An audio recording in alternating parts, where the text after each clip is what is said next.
On today's show, we're exposing a love affair. Yes, the love Minnesotans have for walleyes. How did it happen? Yeah. Oh, that's a pig. We are the state of fishing. Let's go walleyes.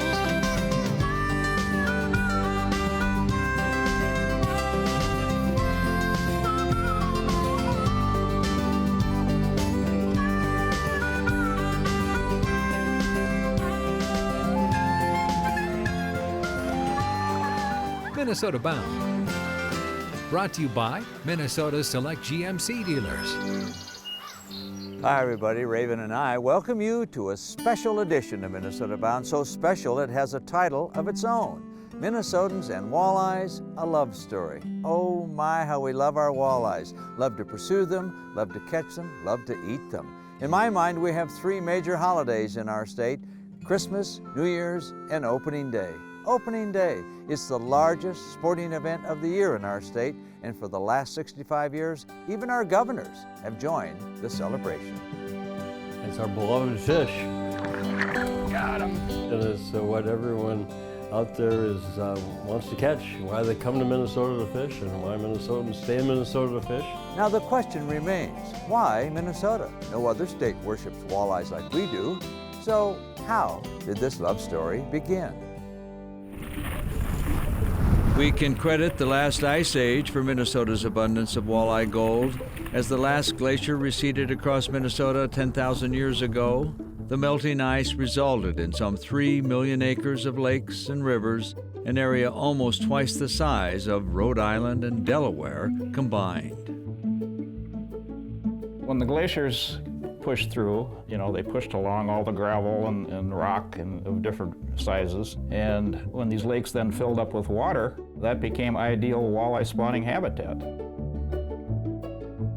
If I was going to design a walleye lake, it would look just like Upper Red. Moderate fertility, large windswept shorelines, because their spawning requirements are very precise. Today, walleye swim in more than 1,300 lakes and 3,000 miles of rivers. Yeah. Oh, that's a pig. A walleye playing field unmatched anywhere outside of the Canadian Shield Lakes. Nice fish. DNR Fisheries Chief Don Pereira explains. I like to joke with my friends to the east. If we didn't have our 10 large lakes, we would just be Wisconsin. Almost like 45% of our prime walleye water is in those 10 large lakes. And they are truly a gift to this state. The fish we love is the largest member of the perch family of fishes. Close relatives include the sauger and a European look-alike known as zander. A walleye's distinguishing mark is a white lower tip of the tail. As its name implies, the walleye is most famous for its opaque or reflective eyes. If you look at their eyes, there's sort of a blank look to it. The walleye's name is derived from an Icelandic word for wall, meaning film over eye. The eyes of a house cat are similar, giving both predators, walleyes and cats, the ability to see extremely well under dark or nocturnal conditions. Under those conditions, a walleye can easily see its favorite meal, such as a bite-sized perch. Advantage walleye. A perch has poor vision in low light, meaning it can be slow in spotting the oncoming mouth of a walleye.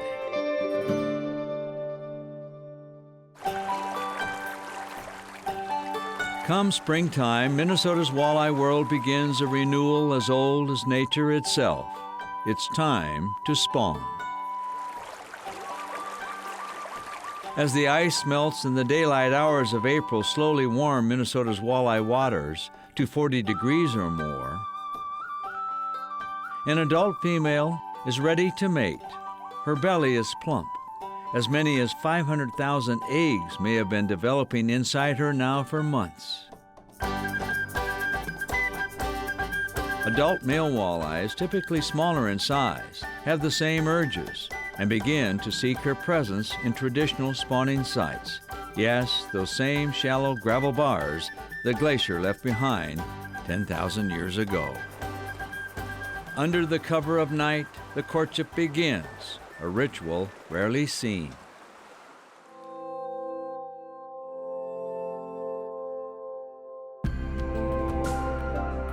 Males bump her sides, urging her to drop her eggs.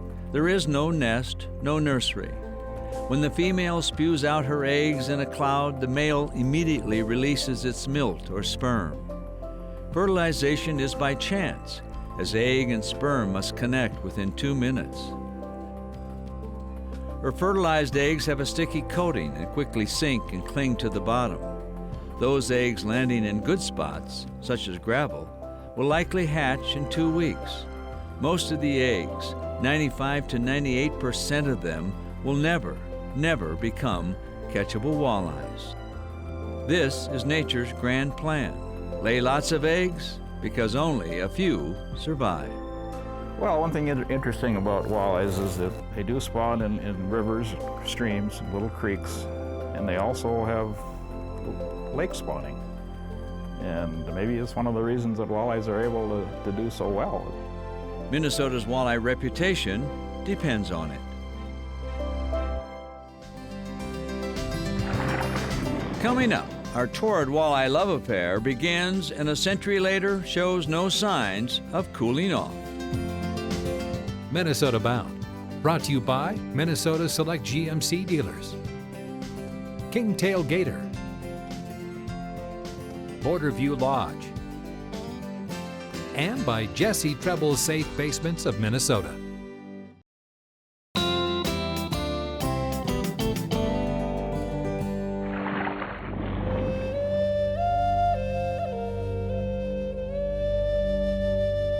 History has long forgotten who had the first crush on walleyes. We do know that Native Americans, whenever possible, would trap or spear walleyes for food. In the mid-1800s, when settlers arrived, they too quickly grew fond of the fish. By 1880, the first walleyes were stocked in more lakes. And by 1883, Minnesotans were collecting and hatching walleye eggs. By 1915, an estimated 200 million walleye fry had been carried to other lakes in milk cans. So coveted was the walleye that conservation was an idea that took hold as early as 1893. The state's first fish limits were set that year. The limit, 50 fish a day.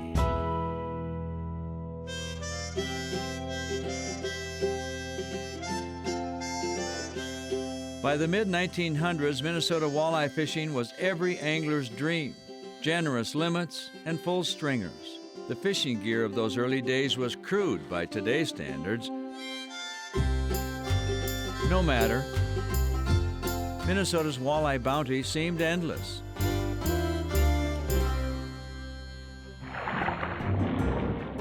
This is a walleye, that's a big one.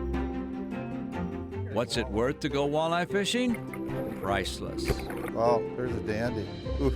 After all, it is Minnesota's state fish, the official state fish. In 1965, a bill, House File 2044, to make the walleye the official state fish of Minnesota, came up for a vote in the legislature. A similar proposal failed back in 1953, but not this time. The Senate passed the measure 52-3. On April 26, 1965, the House of Representatives also voted. Final tally? Yes votes, 128. No votes, 1. Who could do such a thing? The lone dissenting vote was cast by Robert G. Renner, Sr., a Republican representing, of all places, Cass and Itasca counties, each with lakes brimming with walleyes. Why Representative Renner voted no remains unknown. Renner died in 2005. On May 21, 1965, Governor Karl Rolvag signed the measure into law. Look at that! By then, Minnesota's obsession with walleyes had become a statewide event. Opening Day. The state's first fishing season was set in 1897, when Lakes Calhoun and Harriet were closed to angling from February 15th to May 15th. Those dates sound familiar? More than a century later, Minnesota's walleye season on inland waters still ends in February and reopens on the second Saturday in May. Today, an estimated 500,000 anglers show up for opening weekend, making it arguably the largest outdoor event of the year directly involving residents. Does that mean everybody catches walleyes? It's in the walleye family, right? Well, no. And it doesn't matter. On opening weekend, all Minnesotans are in the same boat. As I once wrote, those folks in Minnesota who don't go fishing dig worms for those that do.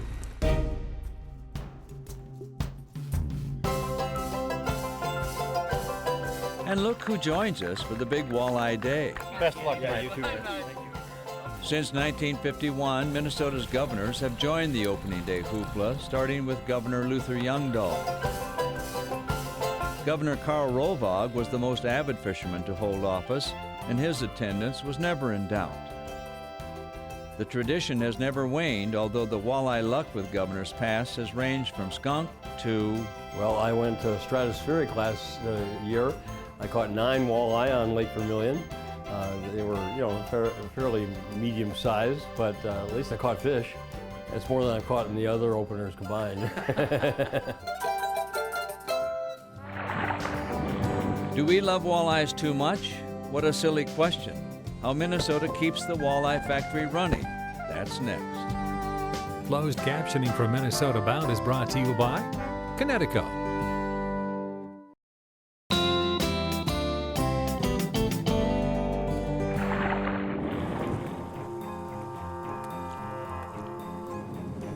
In truth, Minnesota can't afford to run out of walleyes to catch. There's one fish on there. Sport fishing is roughly a $2.4 billion business, of which nearly half is spent in pursuit of walleyes, according to DNR estimates. Stay hooked up. Nice. When we look at our state angler surveys, about 40% of our anglers actively pursue walleye as one of the species they fish for. Big wally? Big walleye, yeah. Atta boy. Oh, he's a nice one. Atta boy. Yeah. All Good right. job. Walleyes have launched many Minnesota businesses, from bait shops to tackle makers. Just ask John Peterson, founder of Northland Tackle in Bemidji. But when you're in the fishing business, there's no bad days at work.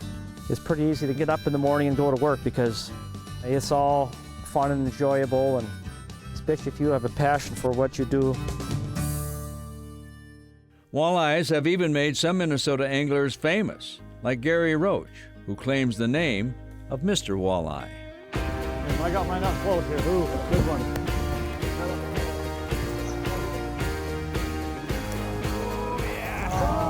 Doubles, man.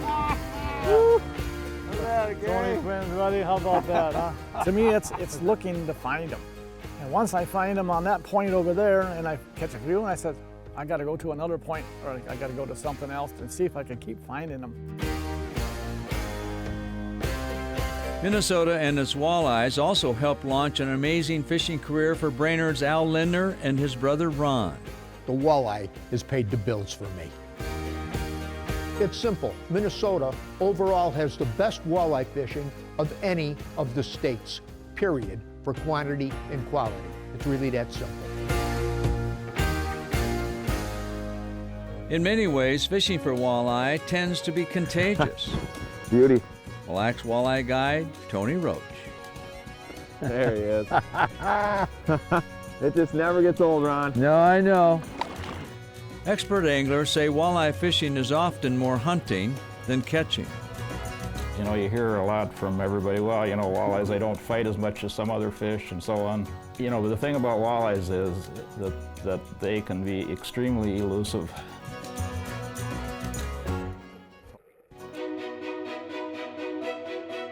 When it comes to maintaining our walleye reputation, Minnesota takes no chances. No other state matches Minnesota's walleye factory. We spend roughly $3.6 million a year on raising and stocking walleyes. Every April, DNR fishery crews intercept spawning walleyes in 8 waterways around the state to strip eggs from ripe females and milt from males. The fertilized eggs, roughly 580 million annually, are hauled to egg incubators in DNR fish hatcheries. Our little joke is that we spill more eggs in Minnesota than most states even hatch. So yeah, we have a very extensive program because we have an amazing walleye resource around the state. Most of the hatchery-produced walleyes are stocked to augment walleye numbers in lakes with little or no natural reproduction. Walleye stocking is important, but not a cure-all, DNR warns.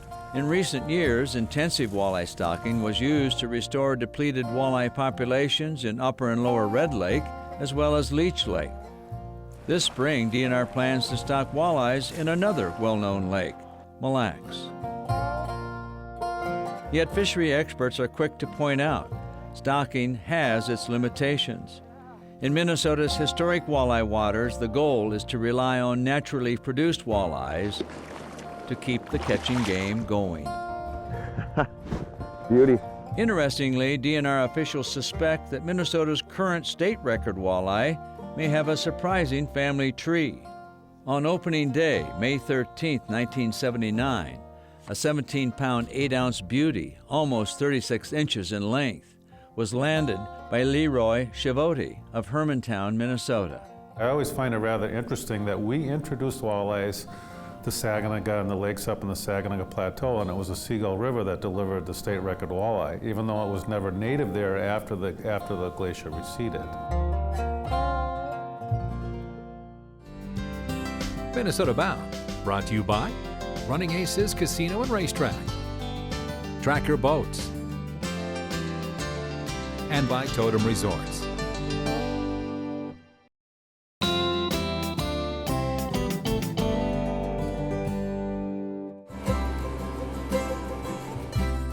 Minnesota's walleye future is akin to a Minnesota weather forecast for opening day. A sunny start, with the possibility of dark clouds looming later. First, the sunny start, the good news. You know, I think we can keep it going. I mean, we've got a really good stocking program. A lot of the lakes, you know, especially in the southern half of the state, are all stocked anyway.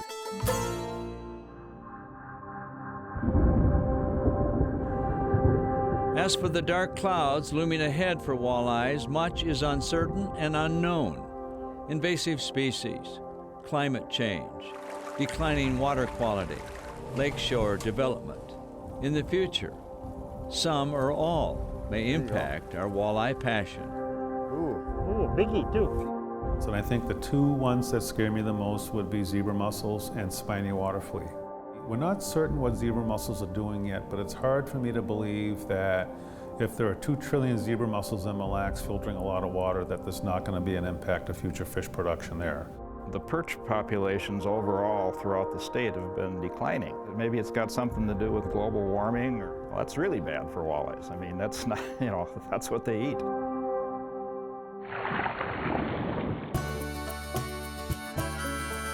Also happening in Minnesota's walleye world is this bit of unexpected good news.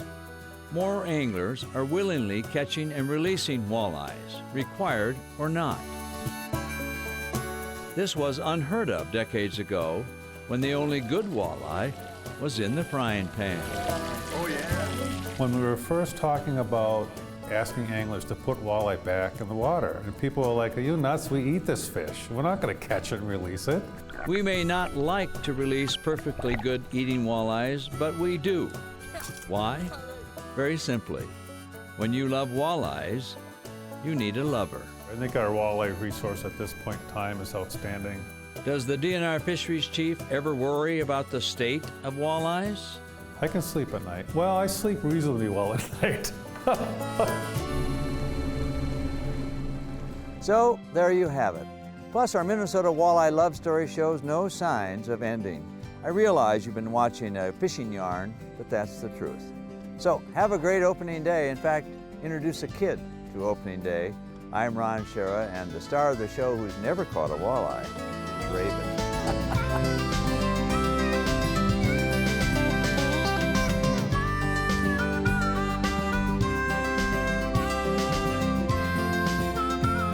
Transportation provided by Premier Transportation. Call 1-800-899-7433. For more information on these stories and more, catch us on the web at mnbound.com.